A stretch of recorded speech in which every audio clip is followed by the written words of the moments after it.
Welcome back to Movies TV Mad. You can follow me on X at Movies TV Mad and on Instagram and on Threads at Movies TV Mad X. A very warm welcome to Wednesday's edition of the DC Universe Daily, or whenever you get to see this video. Do you like that? That looks cool, doesn't it? That's the Long Halloween Part 1. We're not here to talk about the Long Halloween Part 1. You know what should be up there? Batman Beyond, the animated movie, written and directed by one of the guys involved with Sony's animated Spider-Verse movies. We like those movies, right? They're pioneering. They're groundbreaking. A different way of doing comic book movies. Beautiful. Because both those Spider-Verse movies, let's not get it twisted, are two of the best comic book movies ever made. Well, guess what? Yesterday, we found out more confirmation that Warner Brothers, yes, does win the award for the dumbest studio in Hollywood, even though there are some brand new contenders that are catching up with WB. Isn't that exciting? No matter who runs this company, who owns this company, they will always be the dumbest studio in Hollywood. So one of the guys who's involved with the Spider-Verse movies, along with Lord Miller, pitched an idea to WB a while back. I'm not sure if it's Hamada or whoever it was. He wanted to do an animated Batman Beyond movie. You know, the one when Bruce Wayne trains a younger guy to become Batman, blah, blah, blah, blah, blah, right?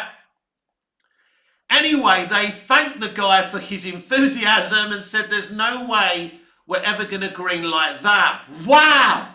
What kind of dumbasses don't want one of the people who is involved with Spider-Verse to make an animated Batman Beyond movie? What kind of assholes are we dealing with? Anyway, the guy said that this was the old leadership, I think, but he's trying to get James Gunn's attention. Well, now this has hit the internet, it's going to hit James Gunn's attention. But here's something deeper, because this does raise deeper issues, because I want to see an animated Batman Beyond movie by one of the people who's made two of the best comic book movies of all fucking time. Don't you? Comment down below. Leave a like if you agree with me, please. Of course I'm frustrated. Of course I'm animated, no pun intended. But Jesus Christ.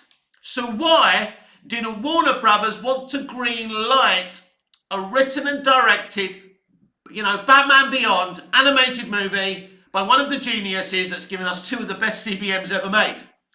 Well, they were planning a Batman Beyond live action movie. Well, Mick, what's your fucking problem? That sounds amazing. I've told you about this before. Previously on the dumbest company in Hollywood. Previously in the dumbest studio in Hollywood. Right? Are you listening? Please listen carefully and understand. They were planning a Batman Beyond movie. Not with that Roy character that Batman trains. No. With Leslie Grace's Batgirl. That's right. Batman Beyond was a planned sequel to the cancelled, shelved, tax write-off Batgirl movie. He was, Michael Keaton's Bruce Wayne. Yes, Michael Keaton would have been in the movie. Yeah, that's one good thing, I suppose, right? But considering no one went to see the other one he was in, the Flash movie, I don't think they were going to come and see this one anyway. Basically, Michael Keaton's Bruce Wayne, Batman, whatever, trains Leslie Grace's Batgirl as the next step, the next evolution of Batman, because this is what these retards were doing, right? They were going to get Sasha Calle's Supergirl to replace Henry Cavill's Superman. So, nobody's talking about this. I'm the only one telling you this, right? Everyone's going, there was going to be a Brave, a Batman. I keep on saying Brave, not Brave and the Bold. A Batman Beyond movie. They were going to do a Batman Beyond movie. But no Roy character, No young male to replace Batman with a Batman. It was going to be Batgirl. The DCEU was going to be Supergirl and Batgirl. They were going to go woke and go even broker than they already was. And this is where they are now, on their knees, and they're broke. These companies are now embracing physical media again out of desperation. They dumped physical media, right? They embraced streaming, fucked up the streaming model, and now they have to embrace physical media because of dumb decisions like this. It's not even a business anymore. I keep on saying the entertainment industry. It's not a fucking industry anymore. It's a bunch of idiots, right? So yeah, that's why they turned down one of the people, responsible for the Spider-Verse movies, two of the best CBMs. I've got to repeat this, two of the best CBMs ever made. Turned his pitch down to write and direct a Batman Beyond animated movie. Clearly it was going to be fucking awesome, right? As I say, you want this. I know you guys and girls. I know who watches my channel, right? All 5 of you. But I know what you like, right? I know what you want. So now, this guy wants to get James Gunn's attention. But what chance has this guy really got of getting the green light to write and direct an animated Batman Beyond movie from James Gunn? James Gunn has his own plan, reportedly. And then there's DC Elseworlds. But what is DC Elseworlds? Is it a place where we get to see some other stuff that's not DC Universe? Or should we just be honest? Isn't it just a dumping ground for Matt Reeves, Todd Phillips, and Black Clark Kent? So they can be in the abyss, so they can be in the phantom zone of DC movies, right? Isn't that what it is? Isn't that why they created DC Elseworlds? Just to dump the anomaly of stuff that was greenlit before Gunn and Safran came over and took over the newly formed DC Studios. Now, actually, someone said that to me on one of my lives months and months and months ago, and I kind of, in a way, dismissed that. But I think, mate, whoever you were, if you still watch my channel, I think you've got a point. I apologise. I should take notice sometimes of other takes. It's not just about my mouth and my faults, right? But I think you're right. I think DC Elseworlds is a dumping ground because we've had a slate for Gods and Monsters on James Gunn's DC Universe, but we've heard nothing about any new projects over at DC Elseworlds. Because it's interesting, right? Swamp Thing is neither connected to DC Universe, but kind of is. So that's not DC Elseworlds either. Doesn't it make more sense that James Mangold, who's going to do his own thing with Swamp Thing, wouldn't it be more doesn't it make sense that should be DC Elseworlds? Well, no. Because DC Elseworlds, as I say, is just a dumping ground for things and nothing to do with James Gunn. The Black Clark Kent movie from Ta-Nehisi Coates and produced by J.J. Abrams, which has been in, 6 years of development hell? Matt Reeves, the Batman. Let's talk about the Batman 2. Where is it? It's supposed to be released next year. That movie hasn't got a hope in hell of being released next year. If you're hoping to see that film next year, I'm telling you, it's going to be delayed. No question. No question about that. Because Matt Reeves is a notorious slow writer and director. He's a perfectionist. He takes his time. That's fine. I don't have any complaints.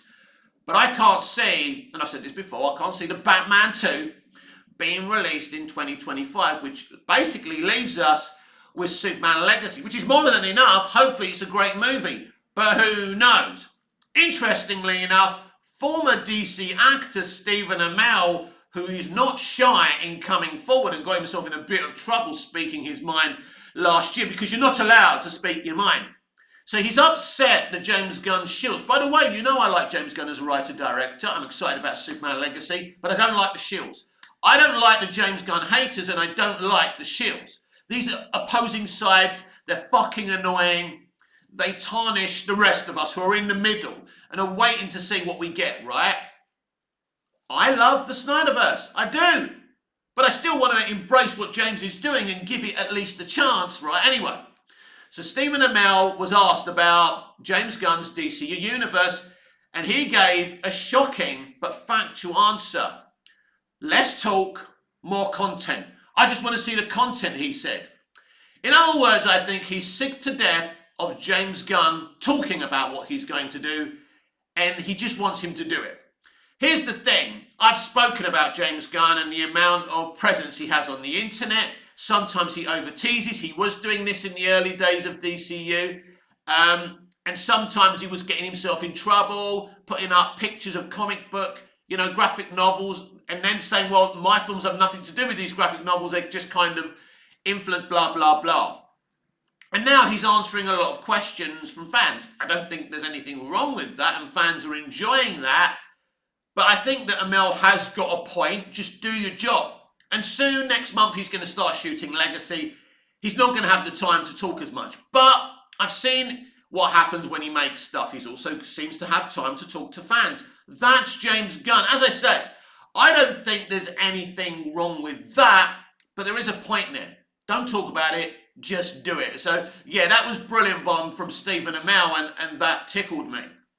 But as a DC fan, when I hear, I'm a person who worked on two of the best CBMs ever made, and I had a pitch for a Batman Beyond animated movie, and I have the experience, it's there in those two movies, right?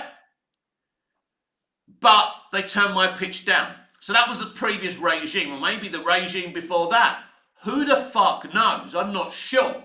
I haven't done enough research. You know what I'm like? I'm fucking lazy. That's why I don't have a successful platform. But anyway, the fact of the matter is that we could have had a Batman Beyond movie from one of the people who's made two of the best CBMs ever, and they turned it down. And now the guy's trying to get James Gunn's attention. I wish him all the best because it's something I want to see, but I don't think I'm going to see it. Yesterday we were talking about Brandon Routh and Mark Guggenheim developing on their own, without the green light, by the way, a Superman Returns prequel series. Who wouldn't want to see that as well as Superman Legacy, right? We're not saying we want the Routh thing instead of Legacy. We're not saying we want Legacy instead of the Routh thing, as well as. And again, let's just discuss the Snyderverse for a brief moment as well. You've got DC Elseworlds. Why can't the Snyderverse be completed over at DC Elseworlds? It doesn't make sense. Zack Snyder says he wants to do a Batman, a Batman movie. Just a Batman movie. The Dark Knight Returns, right? He just wants to do the Dark Knight Returns. He's obsessed with it, right? Do you know any other director who could make a great Batman, he could do it, right?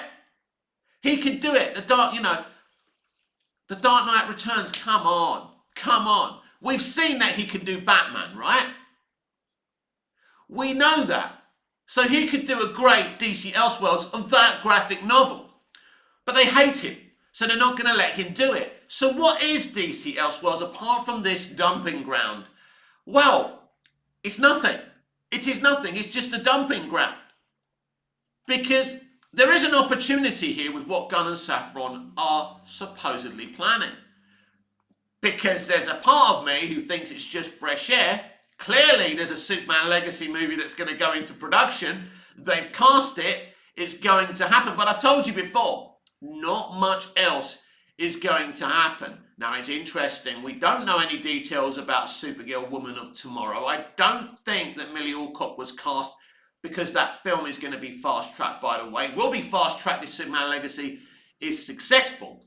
I think Millie was cast for the main reason that she's going to be in Superman Legacy. And the rest of it is neither here nor there.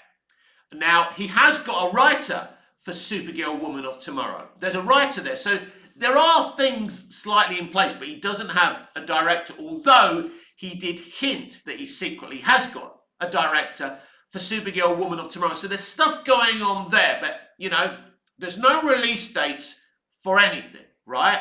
Apart from Creature Commandos and Superman Legacy. I don't mind him taking his time. That's fine. But, it's exciting. For example, we found out yesterday that, apparently Superman Legacy will be shot in Cleveland, the birthplace of Superman. and things like that. So that's cool as well. We're hearing that, the Waller series will be about Abigail, who was in Peacemaker, and her mother, obviously Amanda Waller.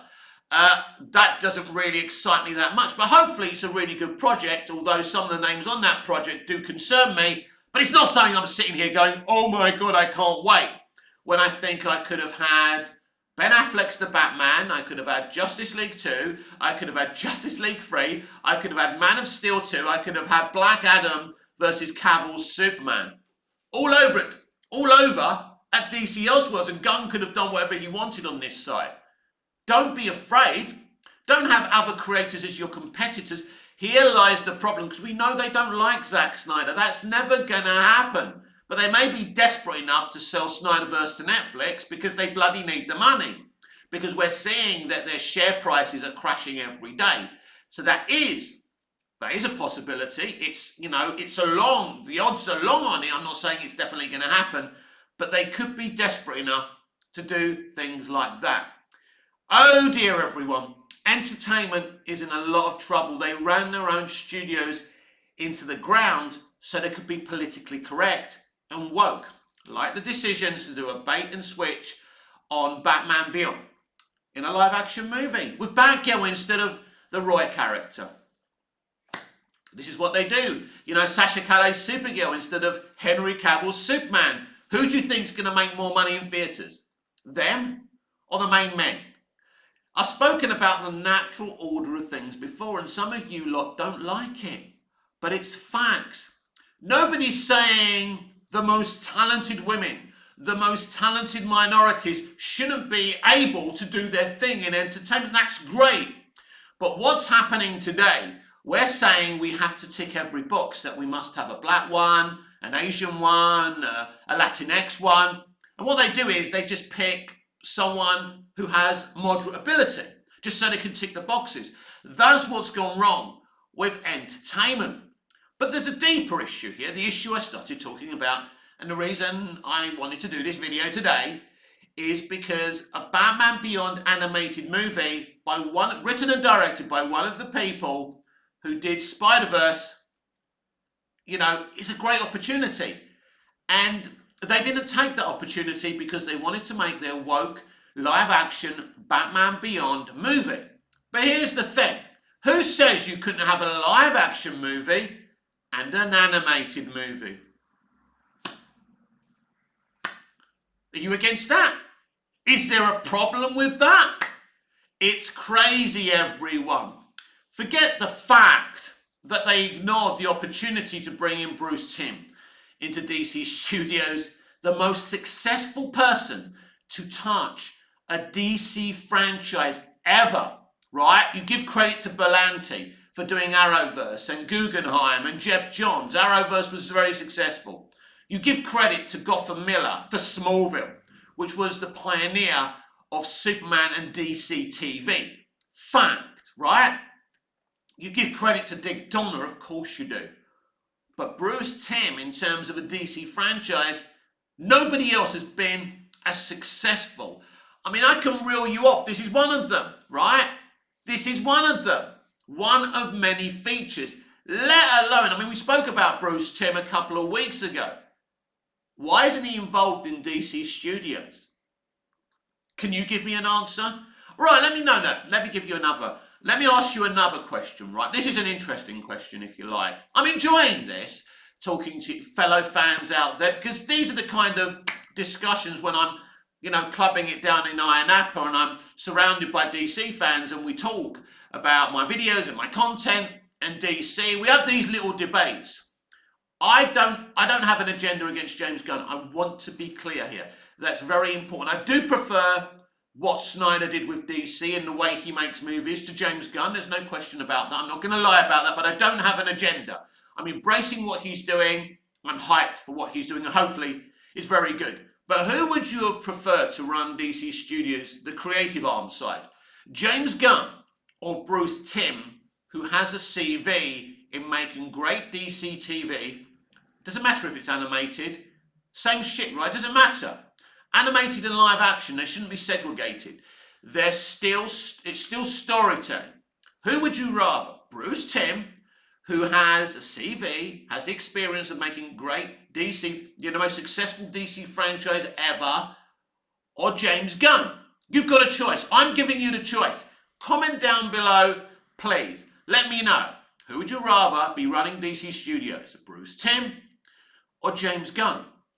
It's interesting. You can argue that some of Timm's DCAU movies can be very mid, but you get that in a franchise, you get that in a television series. We see it when we've been rewatching Smallville, and you watch Talkville and there's a filler. But you also listen to the guys, Michael and Tom, talking about when you're pumping out 20 episodes a season, you have to have the less good episodes, you have to have the fillers, or you won't have a platform. And it's the same with the DCAU. Sometimes the movies and content is mid, because you can't have a long-running saga like that by having the best thing ever every single time. It's like games, it's like anything, right? But Bruce Timm has a legacy. And if you compare Bruce Timm's legacy, Bruce Timm's legacy compared to James Gunn, there is no comparison at the end of the day. I'll say the same thing if you wanted me to compare Bruce Timm and Zack Snyder. Nobody, and not even Kevin Feige, nobody compares to Bruce Timm. The man's a fucking genius. I'm sure he's got to be getting on now. But to not even have him there as a consultant, and let's be clear about this, because I've heard some interesting names bandied about in being involved in DC Studios, like Tom King and other comic book writers. But where's Bruce Timm? Where is Bruce Timm? He's never mentioned Timm once. James Gunn has never mentioned Bruce Timm once. And I think that's fucking insane. And it shows you where we are. So James Gunn may cook with DC Studios in the DC universe. I want that because I love DC and I want it to be great. It's not about ego with me. It's not about personality. It's not about Gunn, Snyder or Bruce Timm. It's about having the best people there. So, for example, there's some rumours coming out about the Lanterns TV show that, Damon Lindelof could be producing that show, which means he's probably the showrunner. Now, that's interesting because he was the co-showrunner, along with Carlton Cuse, of Lost, one of my best favourite shows ever made. Lost was fucking iconic. But he also ran the Watchmen TV series, which I hated, which bored the shit out of me. It was very racially political, right? So I don't want to see that. I don't want to see that shit, right? Now, so there's no question Lindelof has qualities, no question about that, because he also did another series after Lost, which was really good.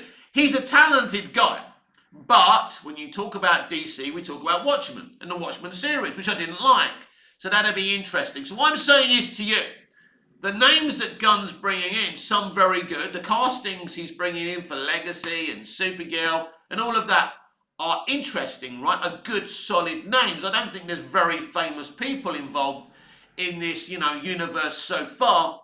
But anyway, casting-wise, he's doing very, very well. So Tom King's a bit of a controversial comic book writer, but he's a talented comic book writer as well.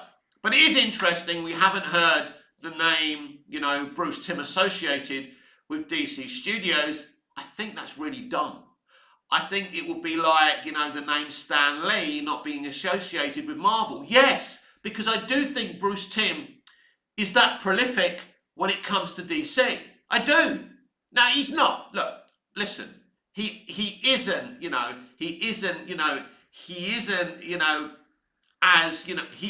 as prolific as Lee. Lee basically created Marvel, right? Stan Lee created Marvel. I get that. But he's a pioneer. Bruce Timm is prolific. And to not have his name at all associated with DC Studios is weird. And there's a part of me that thinks that's all about ego, but we'll see. As I've said many times, the proof of the pudding is in the eating. And we'll see what kind of food James Gunn cooks. We'll see. We'll see about that. But let's go back to the subject in the last 5 minutes of this video that we started on. A Brave and the Bold animated movie was pitched by one of the people that is involved with the Spider-Verse movies. Because let's get this clear. I forgot to say this, and I really wanted to say this. If a studio is going to give me duds like Madam Web and Morbius, but they're going to give me things like the Spider-Verse movies, I'll fucking take all the Madam Webs and Morbiuses in the fucking world. I'll pay to see them, even though I'll be snoring my way for 2 hours of those movies if you're going to give me Spider-Verse as well. But here's the truth. WB are not even giving me a fucking Spider-Verse. They're just giving me Morbius and Madam Web. Well, last year that's what they did. The Flash is no better than Madam Web and Morbius. You know, and the other DC movies like Shazam! Fury of the Gods, no better. Let's be honest. Let's be truthful about the situation. So they're just giving me duds. Now, hopefully what James Gunn is planning is going to be a lot better than that and on the right track. But we simply don't know.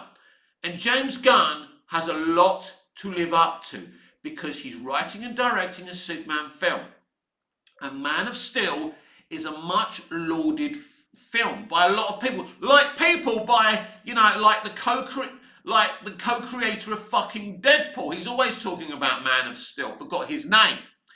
But I follow him on X and, he's always talking about it. He loves Superman the movie equally. That's a rare thing. Someone who loves Man of Steel and Superman the movie, like me, right? You don't have to hate one and love the other. But we do live in that kind of world. It's the this or that world, which I fucking hate, as you all know.